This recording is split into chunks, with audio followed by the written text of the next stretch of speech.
It is insightful that the first point of doctrine that our missionaries teach is that God is our loving Heavenly Father.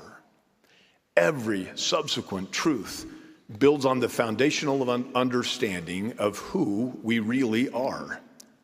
Susan H. Porter, primary general president, taught, when you know and understand how completely you are loved as a child of God, it changes everything.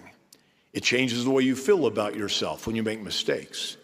It changes how you feel when difficult things happen. It changes your view of God's commandments.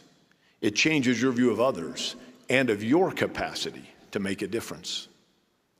This change is illustrated as we read about the experience Moses had when talking with God face to face. During that conversation, God repeatedly taught Moses of his divine heritage, saying, Moses, thou art my son. God explained that Moses was in the similitude of his only begotten. Moses came to understand clearly who he was, that he had a work to do, and that he had a loving Heavenly Father. After this experience, the adversary came tempting him and immediately addressed him by saying, Moses, son of man. This is a common and dangerous tool in the arsenal of the adversary.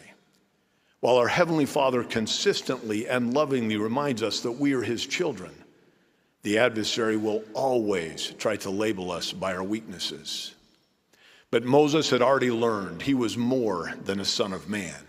He declared to Satan, who art thou? For behold, I am a son of God. Similarly, when we are confronted with the challenges of mortality, or when we feel like anyone is trying to label us by our weaknesses, we need to stand strong in the knowledge of who we truly are.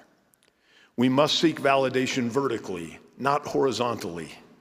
And as we do, we too can boldly proclaim, I am a child of God.